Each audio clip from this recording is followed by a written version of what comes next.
नमस्कार, दिन भर की बड़ी खबरों में आपका स्वागत है। मैं हूं आपके साथ मानसी। आज इस बुलेटिन में बात होगी राहुल गांधी के बीजेपी और संघ पर निशाने की, यूपी में एनडीए के अंदर बगावत के संकेतों की। बात करेंगे बीजेपी उम्मीदवारों पर बीजेपी के ऐलान की, पीएम की रैली में नीतीश की फजीयत की। जानेंगे तेलंगाना में विधानसभा चुनावों के बाद कैसे लगातार मजबूत हो रही है कांग्रेस, और बुलेटिन के आखिरी में देखेंगे जाने माने कार्टूनिस्ट इरफान की किस खबर पर पड़ी है तिरछी नजर। इसके अलावा और भी कई बड़ी खबरों से आपको करवाएंगे रूबरू, लेकिन सबसे पहले एक नजर सुर्खियों पर। हिमाचल में बीजेपी की चाल नहीं होगी सफल, राज्य के सीएम सुखविंदर सिंह सुक्खू का ऐलान, पूरे 5 साल चलेगी कांग्रेस की सरकार। लालू यादव का नीतीश कुमार पर तंज, इस बार नहीं देंगे उन्हें जगह, 3 मार्च को महागठबंधन की रैली में आने के लिए लोगों को दिया न्योता। आम आदमी पार्टी के नेता सत्येंद्र जैन को लगा बड़ा झटका, दिल्ली एलजीबी के सक्सेना ने लिया बड़ा एक्शन, सुकेश चंद्रशेखर के आरोप पर अब होगी सीबीआई जांच, सुकेश ने लगाया था जेल में अवैध उगाही का आरोप। महिलाओं और लड़कियों के खिलाफ बढ़ रहे अपराध को लेकर महिला कांग्रेस अध्यक्ष अलका लांबा ने बीजेपी पर साधा निशाना, कहा बीजेपी आरोपियों को बचाने में लगी है। ये तो थी सुर्खियां। अब बात आज की सबसे बड़ी खबर की। 4 दिन के ब्रेक के बाद राहुल गांधी की भारत जोड़ो न्याय यात्रा एक बार फिर शुरू हो गई है। यात्रा आज राजस्थान के धौलपुर से शुरू हुई और एमपी के मुरैना होते हुए ग्वालियर पहुंची। ग्वालियर में ही आज रात्रि विश्राम है। तो न्याय यात्रा के दौरान क्या कहा राहुल गांधी ने, देखिए ये रिपोर्ट। कांग्रेस नेता राहुल गांधी की भारत जोड़ो न्याय यात्रा की मध्य प्रदेश में एंट्री हो गई है। वे राजस्थान के धौलपुर से मुरैना जिले की सीमा में पहुंचे। मुरैना में सभा स्थल पर पूर्व सीएम कमलनाथ और दिग्विजय सिंह के साथ राज्य में पार्टी के सभी दिग्गज नेता मौजूद रहे। राजस्थान के प्रदेश अध्यक्ष ने मध्य प्रदेश कांग्रेस के अध्यक्ष जीतू पटवारी को यात्रा का ध्वज सौंपा।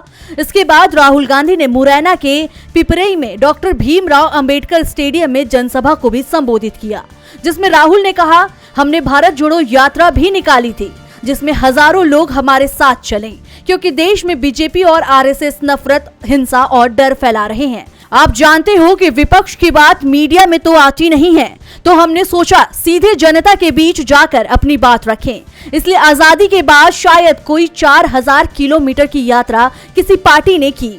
देश में 2 विचारधारा की लड़ाई है, नफरत और मोहब्बत के बीच में जो लड़ाई हो रही है, हिंसा और अहिंसा के बीच में जो लड़ाई हो रही है, वो लोगों को साफ दिखाई दे रही है। एक तरफ बीजेपी के लोग एक धर्म को दूसरे धर्म से बांट रहे हैं, एक जाति को दूसरी जाति से बांट रहे हैं, एक प्रदेश को दूसरे प्रदेश से बांट रहे हैं, और दूसरी तरफ कांग्रेस पार्टी सबको एक साथ लाने की कोशिश कर रही है। कांग्रेस पार्टी ने नफरत के बाजार में मोहब्बत की दुकान खोली है। वहीं आपको बता दें कि मध्य प्रदेश के पूर्व मुख्यमंत्री कमलनाथ ने भी सभा को संबोधित करते हुए बीजेपी पर निशाना साधा। उन्होंने कहा कि ये चुनाव हमारे देश के नौजवानों की, किसानों के भविष्य का चुनाव है। आप सच्चाई का साथ दीजिएगा। राहुल की यात्रा का संदेश क्या है? ये केवल प्यार, मोहब्बत और शांति की बात कर रहे हैं। यही हमारे देश की संस्कृति है। मंच पर मध्य प्रदेश कांग्रेस प्रभारी जितेंद्र सिंह, प्रदेश अध्यक्ष जीतू पटवारी, नेता प्रतिपक्ष उमंग सिंगार और राजस्थान के पूर्व सीएम अशोक गहलोत भी मौजूद रहे। आपको बता दें कि इसके बाद न्याय यात्रा बाड़मेर मुरैना से होते हुए ग्वालियर के पुरानी छावनी निरावली पॉइंट से शहर में एंट्री की, जहां यात्रा का रात्रि विश्राम होगा। जानकारी के लिए बता दें कि न्याय यात्रा मध्य प्रदेश में 5 दिन रहेगी। केंद्रीय मंत्री ज्योतिरादित्य सिंधिया के गढ़ ग्वालियर चंबल से राहुल यात्रा की शुरुआत कर रहे हैं। राहुल गांधी की भारत जोड़ो न्याय यात्रा से बीजेपी दबाव में है, और ये दबाव उसके सहयोगियों ने और बढ़ा दिया है।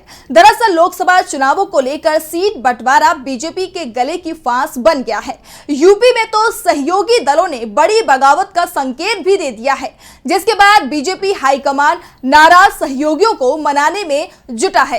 तो कैसे यूपी एनडीए में हो रही है बगावत, देखिए ये रिपोर्ट। लोकसभा चुनावों को लेकर यूपी में एनडीए के सहयोगियों ने बगावत के संकेत दे दिए हैं। राज्य में बीजेपी अपना दल एसआरएलडी, निषाद पार्टी और सुबह सपा के साथ मिलकर चुनाव मैदान में है, लेकिन सहयोगियों को बीजेपी सीट देने को तैयार नहीं है। निषाद पार्टी को सिर्फ 1 सीट दी जा रही है और उस पर बीजेपी के सिंबल पर चुनाव लड़ने का दबाव बनाया जा रहा है, जिससे निषाद पार्टी नाराज दिखाई दे रही है। तो दूसरी ओर ओपी राजभर 5 सीट मांग रहे थे, उन्हें भी 1 सीट का ऑफर किया गया है। राजभर के लिए बीजेपी ने सिर्फ इतनी राहत दी है कि वो अपने सिंबल पर चुनाव लड़ सकते हैं। आरएलडी और अपना दल एस को 2-2 सीटें देने की तैयारी है, जबकि अपना दल 4 और आरएलडी 5 सीटों पर दावेदारी कर रही है और इसी के चलते गठबंधन में पेच फंस गया है। बीजेपी के सहयोगियों ने बगावत के संकेत दे दिए हैं। दूसरी ओर अखिलेश यादव की ओर से भी संकेत दिए जा रहे हैं कि अगर एनडीए में शामिल दल इंडिया में आते हैं तो वो विचार के लिए तैयार हैं। एनडीए में बगावत के संकेत ने यूपी में उसकी संभावनाओं को बिगाड़ दिया है। पहले ही कांग्रेस और सपा का गठबंधन भारी पड़ता दिखाई दे रहा है और अब एनडीए में बढ़ते टकराव ने बीजेपी को पूरी तरह से बैकफुट पर पहुंचा दिया है। दावा किया जा रहा है कि सहयोगियों को मनाने के लिए ही योगी कैबिनेट का विस्तार किया जा रहा है, जिसमें सभी सहयोगियों की हिस्सेदारी भी बढ़ाने की बात चल रही है। लेकिन कैबिनेट हिस्सेदारी से राजभर को छोड़कर दूसरे सहयोगी मानते नहीं दिख रहे हैं। खासतौर पर अपना दल और आरएलडी की ओर से एनडीए छोड़ने तक के संकेत मिल रहे हैं। बीजेपी की परेशानी उसके नेताओं ने और बढ़ा दी है। दरअसल बीजेपी के टिकट पर कई नेताओं ने चुनाव लड़ने से इनकार कर दिया है। ऐसे में बीजेपी बैकफुट पर दिखाई दे रही है। आज पार्टी की ओर से उम्मीदवारों के नामों का ऐलान किया गया, लेकिन इसके बाद पार्टी में बड़ी बगावत की खबर सामने आने लगी है। बीजेपी ने लोकसभा चुनावों के लिए 195 उम्मीदवारों के नामों का ऐलान कर दिया है। पीएम मोदी एक बार फिर से वाराणसी से चुनाव लड़ेंगे, तो अमित शाह गांधीनगर से चुनाव मैदान में होंगे। इसके अलावा लोकसभा अध्यक्ष ओम बिरला कोटा से, एमपी के पूर्व सीएम शिवराज सिंह चौहान विदिशा से, गुना से ज्योतिरादित्य सिंधिया को टिकट मिला है। अलवर से भूपेंद्र यादव, नागौर से ज्योति मिर्धा को टिकट दिया है। बीजेपी की पहली लिस्ट में 28 महिलाएं, 50 साल से कम उम्र के 47 लोगों को टिकट मिला है। 27 एससी, 18 एसटी के अलावा 57 ओबीसी वर्ग के लोगों को टिकट दिया गया है। दिल्ली में बीजेपी ने 5 सीटों पर उम्मीदवार तय किए हैं, जिसमें उत्तर पूर्व दिल्ली से मनोज तिवारी को छोड़कर बाकी उम्मीदवारों के नाम बदल दिए गए हैं। इसके साथ ही लखीमपुर खीरी मामले में सुर्खियों में आए अजय मिश्र टीनी पर पार्टी ने एक बार फिर दांव लगाया है। लखनऊ से राजनाथ सिंह, अमेठी से स्मृति ईरानी को टिकट दिया गया है। कन्नौज में एक बार फिर सुब्रत पाठक पर दांव लगाया गया है। कन्नौज से अखिलेश यादव सपा के उम्मीदवार हो सकते हैं। अयोध्या फैजाबाद लल्लू सिंह को टिकट दिया गया है।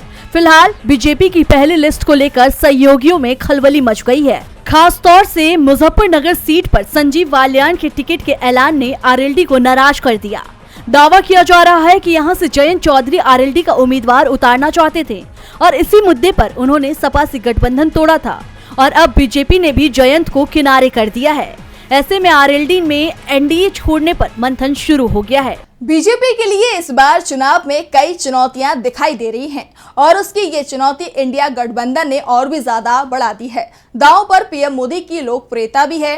पीएम आज बिहार पहुंचे थे। 3 मार्च को पटना में महागठबंधन की रैली से पहले पीएम मोदी ने रैली भी की। इस रैली में सभी की नजरें नीतीश कुमार पर टिकी थी। तो क्या हुआ रैली में खास, जिससे जेडीयू दिख रही है परेशानी में? देखिए ये रिपोर्ट। पीएम मोदी बिहार के औरंगाबाद पहुंचे थे। औरंगाबाद में कई विकास योजनाओं का पीएम मोदी ने उद्घाटन किया और फिर एक जनसभा को भी संबोधित किया। लोकसभा चुनाव बेहद करीब है। 10 दिनों में ही चुनावों का ऐलान हो जाएगा। ऐसे में पीएम की इस चुनावी रैली के लिए बीजेपी ने पूरी ताकत लगा दी। मंच पर बिहार के सीएम और हाल ही में महागठबंधन छोड़कर एनडीए में लौटे नीतीश कुमार भी मौजूद थे। लेकिन नीतीश कुमार के चेहरे के भाव बता रहे थे कि वो किस मुश्किल में हैं। इस दौरान नीतीश कुमार ने मंच से भाषण भी दिया और जब नीतीश कुमार ने अपनी पलटी मार सियासत को लेकर कहा कि अब आपके साथ ही रहेंगे, तो पीएम मोदी सहित बीजेपी के दूसरे तमाम नेता भी हंसने लगे। पीएम की हंसी बता रही थी कि उन्हें नीतीश के बयान पर भरोसा नहीं है। 10 साल में ही नीतीश कुमार 5 बार पलटी मार चुके हैं और जब भी उन्होंने पलटी मारी तो और जिसका साथ छोड़ा उसके लिए ये ही कहा कि अब लौट कर नहीं जाएंगे, जहां आ गए वहीं रहेंगे और बाद में पलटी मार गए। ऐसे में नीतीश कुमार ने जब बीजेपी के साथ ही रहने की बात कही तो बीजेपी नेताओं के ठहाके बता रहे थे कि नीतीश कुमार के बयान पर वो कितना भरोसा करते हैं। बड़ी बात ये भी है, तेजस्वी लगातार पीएम मोदी से पूछ रहे हैं कि क्या वे गारंटी लेंगे कि नीतीश कुमार फिर पलटी नहीं मारेंगे, क्योंकि नीतीश कुमार का आश्वासन न तो विपक्ष के गले उतर रहे हैं और न ही बीजेपी ज्यादा कुछ इस पर बोल रही है। बीजेपी और उसके सहयोगी मुश्किल में दिखाई दे रहे हैं तो दूसरी ओर कांग्रेस लगातार मजबूत होती जा रही है। तेलंगाना में करीब 3 महीने पहले ही कांग्रेस की सरकार बनी है। इसके बाद से ही राज्य में पार्टी का ग्राफ तेजी से चढ़ता ही जा रहा है। तो मुख्य विपक्षी दल बीआरएस को झटके पर झटके लग रहे हैं। लोकसभा चुनाव से पहले तेलंगाना में बीआरएस को बड़ा झटका लगा है। लगातार बीआरएस को राज्य में झटके पर झटके लग रहे हैं। जहीराबाद संसदीय सीट से बीआरएस के मौजूदा सांसद भीमराव पाटिल ने जहां 1 मार्च को बीआरएस का साथ छोड़ दिया, वहीं एक दिन पहले नगर कुर्नल से सांसद पोथुगंती रामुल भी बीजेपी में शामिल हो गए। सूत्रों के मुताबिक 4 सांसद कांग्रेस में शामिल होने के लिए हाथ पैर मार रहे हैं और पार्टी नेताओं से बातचीत कर रहे हैं। पिछले महीने पेड़ापल्ली से सांसद बोर्लाकुंता वेंकटेश और तिरुमाला तिरुपति देवस्थानम ट्रस्ट बोर्ड के पूर्व सदस्य मन्ने जीवन रेड्डी ने भी भारत राष्ट्रीय समिति से इस्तीफा दे दिया था और नई दिल्ली में कांग्रेस का हाथ थाम लिया था। आपको बता दें कि 2019 के लोकसभा चुनावों में बीआरएस को तेलंगाना की 17 लोकसभा सीटों में से 9 सीटों पर जीत मिली थी, जबकि 4 पर बीजेपी, 3 पर कांग्रेस और 1 सीट पर एआईएमआईएम को जीत मिली थी। बीआरएस के 9 सांसद में से 3 सांसद अब तक पार्टी छोड़ चुके हैं, जबकि 2 की बातचीत अंतिम दौर में है। दरअसल पिछले साल दिसंबर में हुए तेलंगाना विधानसभा चुनावों में पार्टी की हार के बाद से बीआरएस में भगदड़ मची हुई है।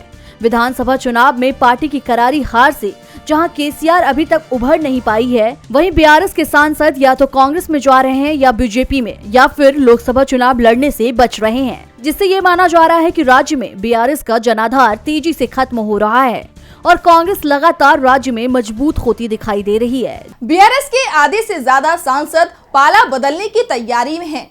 3 तो बदल भी गए हैं। बीआरएस को जहां झटके लग रहे हैं तो दूसरी ओर आज दिल्ली हाईकोर्ट से एमसीडी को भी झटका लगा है। हाईकोर्ट ने एमसीडी भंग करने तक की बात कह दी है। तो क्यों एमसीडी को लेकर सख्त रुख दिखाया कोर्ट ने, देखिए ये रिपोर्ट। दिल्ली हाईकोर्ट ने कर्मचारियों को वेतन के भुगतान में देरी और 7वें वेतन आयोग की सिफारिशों को लागू करने में विफल रहने पर दिल्ली नगर निगम को फटकार लगाई है। हाईकोर्ट ने चेतावनी दी है कि अगर वेतन भत्ते नहीं दिए गए तो नगर निकाय को भंग करने का निर्देश दे सकते हैं। कोर्ट ने कहा कि जब आप कर्मचारियों को भुगतान नहीं कर सकते तो आपसे विकास कार्यों की उम्मीद कैसे की जा सकती है। एक्टिंग चीफ जस्टिस मनमोहन और जज मनमीत पीएस अरोड़ा की पीठ ने एमसीडी के वकील से कहा कि एमसीडी का कहना है कि राज्य सरकार भुगतान करेगी या केंद्र भुगतान करेगा। ये आपके कर्मचारी है, न कि आतंकवादी समूहों के कब्जे वाले लोग हैं जिनके लिए कोई फिरौती देने को तैयार नहीं है। उन्हें वेतन मिलना चाहिए, ये आपका वैधानिक दायित्व है। पीठ ने एमसीडी को फटकार लगाते हुए कहा कि अगर आप वेतन नहीं दे सकते तो आप 7वें वेतन आयोग को लागू नहीं कर सकते, तो आपसे विकास कार्य करने की उम्मीद कैसे की जा सकती है।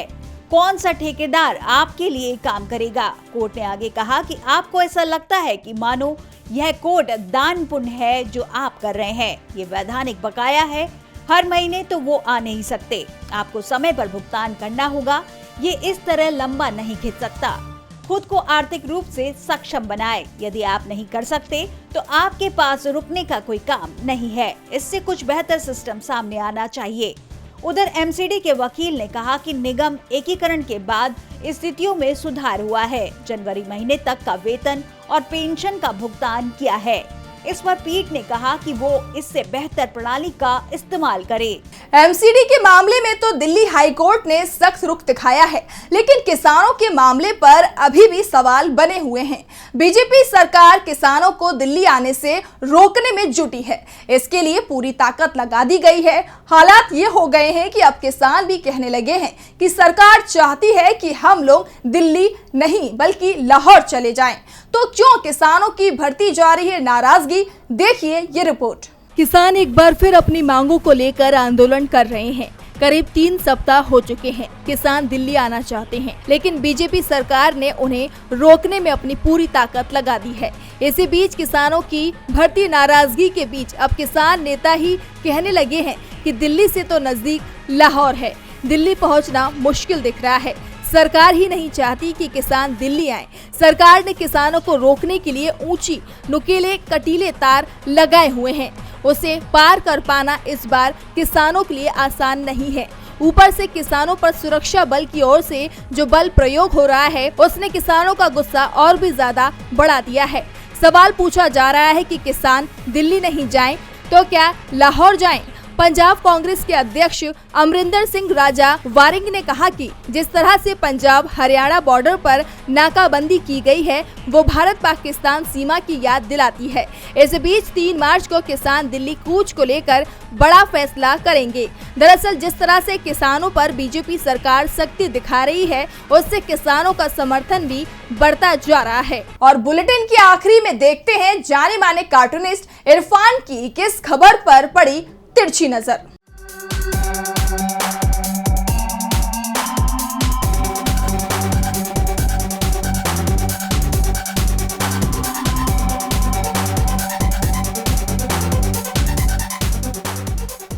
राजनीति कब और कहां किस मुद्दे पर हो, ये हमारे प्रधानमंत्री नरेंद्र मोदी से ज़्यादा कोई नहीं जान सकता। अब देखिए ना, संदेश खाली में उन्हें नारी शक्ति में दुर्गा दिखाई देने लगी और उनको मणिपुर की उन महिलाओं की सिसकियां अभी तक सुनाई नहीं दी, या ये भी हो सकता है कि वो शायद उनको सुनना ही नहीं चाहते हों।